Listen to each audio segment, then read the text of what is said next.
and welcome. For the second time in 24 hours, a powerful earthquake has struck southern Japan.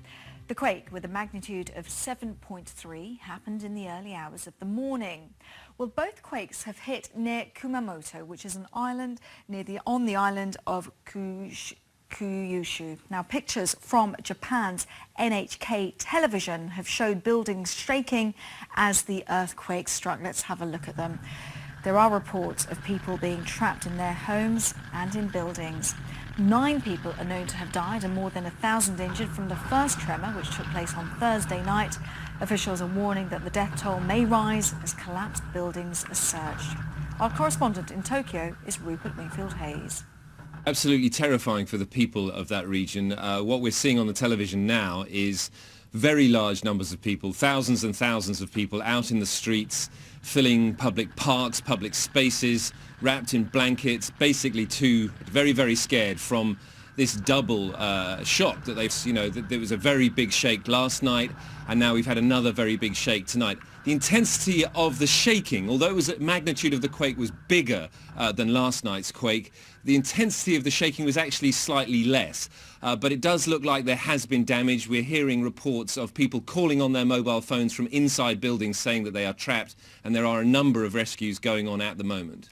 And of course, these are rescues that were taking place following the first initial quake. Yeah, it's very difficult to determine from the TV pictures we're seeing, the live pictures we're seeing out of Kumamoto, as to whether a lot of the pictures we're seeing are fresh damage or whether they're damage from last night's quake. So it's a very interesting picture at the moment. This second appears to have a wider area into the mountains, and perhaps some of the fresh damage has been done. But it looks like, just initially, it's very, very sketchy information, but it looks like there may be some fresh collapsed buildings from this second quake. And Rupert, when we spoke after the first quake, you said that you felt it in Tokyo. Did you feel the second one in Tokyo? No, I didn't, which doesn't mean that it wasn't felt here. Maybe I just didn't feel it. But I mean, last night, the initial quake and an aftershock were both felt here in Tokyo. That was a very intense shaking. Even though it was a smaller magnitude quake, it was a very intense shaking. As I say, this one's slightly less, but still of a destructive magnitude. So Rupert Wingfield-Hayes reporting from Tokyo on that second earthquake, which has taken place in the same area as Thursday's earthquake, a slightly stronger earthquake this time round in Japan. We'll continue to monitor that. We'll also come back to this a little bit later on in the programme to get reaction from the region as well. So do stay with us for that. In other news, 5 people in the UK are being questioned on suspicion of terrorism as part of an investigation linked to the attacks in Paris and in Brussels. 3 men and a woman were detained in Birmingham. Another man was arrested at Gatwick Airport. Well, government officials say that the arrests are significant. Daniel Sanford reports. The operation began late last night when West Midlands counter-terrorism detectives arrested 4 people in Birmingham, 3 men aged 26, 40 and 59 and a woman aged 29. Then a few hours later, in the early hours of this morning at Gatwick Airport, a 5th arrest of another 26-year-old man as he stepped off a flight from North Africa. Police say the arrests, described by security sources as significant, follow a joint investigation with French and Belgian security services after the recent attacks in Europe. It's 3.5 weeks since the bombs in Brussels, at the airport and on the metro, in which 32 people died. And since the attacks in Paris, which killed 130. Both attacks have been linked to a Belgian man called Mohamed Abrini, who is known to have visited Birmingham. Mohamed Abrini is thought to be the man in the hat, seen here at Brussels Airport just before the attack. He was arrested after 4 weeks on the run.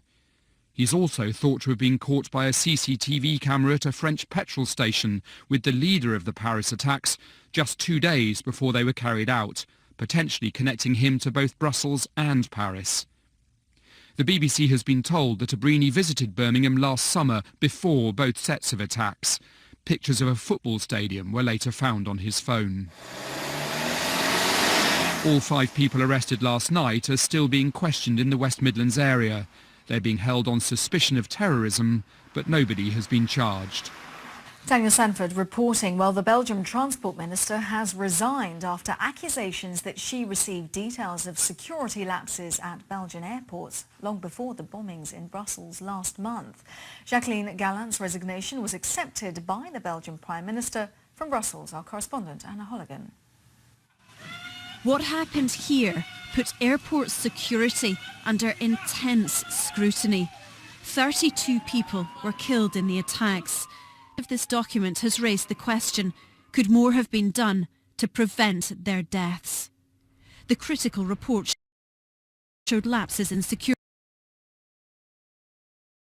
were identified by EU inspectors in March last year, 12 months before the bomb.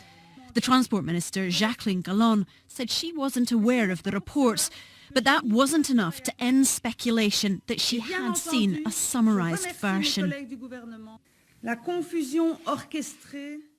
The orchestrated and dramatised chaos of the last 48 hours prevents me from continuing to do my job peacefully.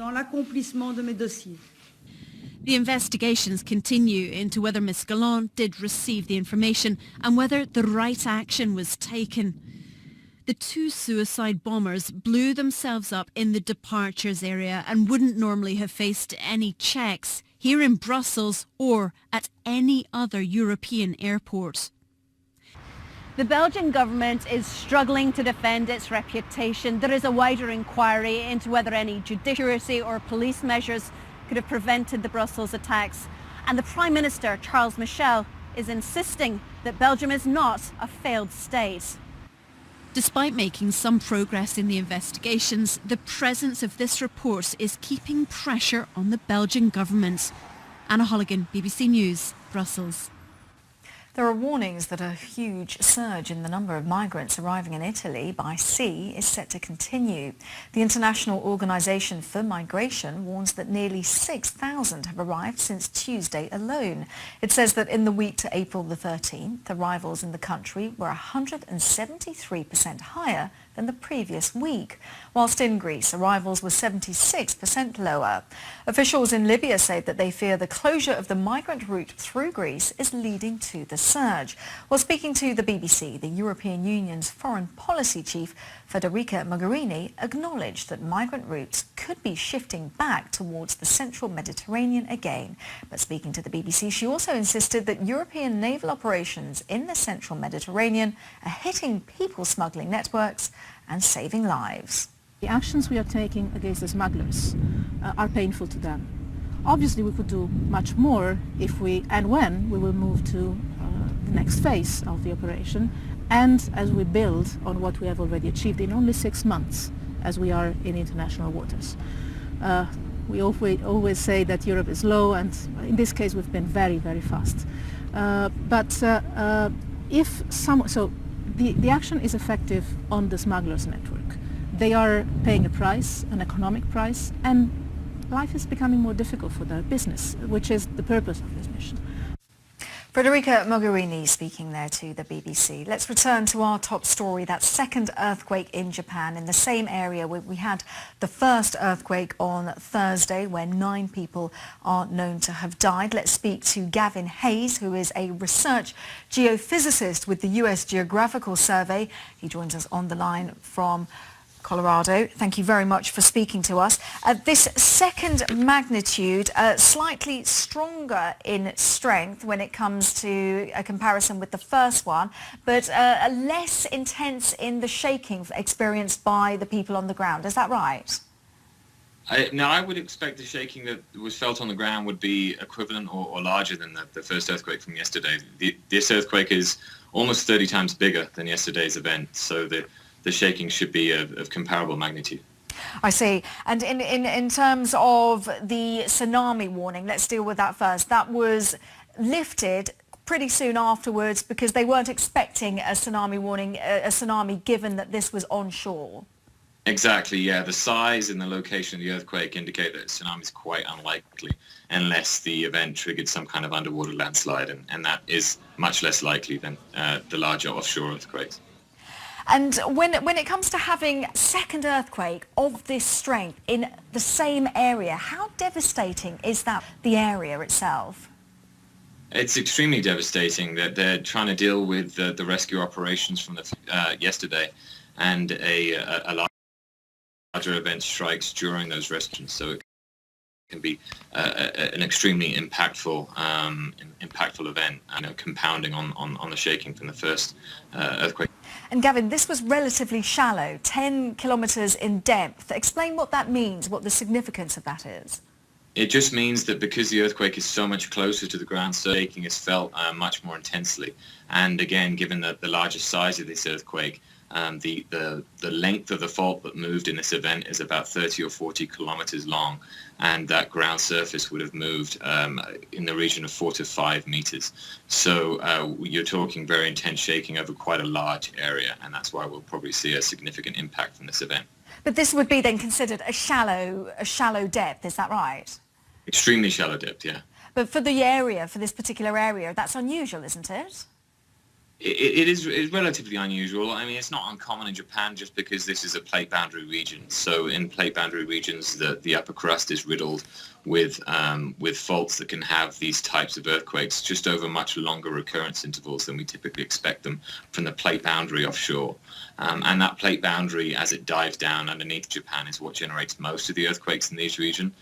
But shallow earthquakes are not unexpected. Okay, Gavin, well, thank you very much for putting that all into context for us. Gavin Hayes, research geophysicist with the US Geographical Survey, joining us from Colorado. Thank you very much.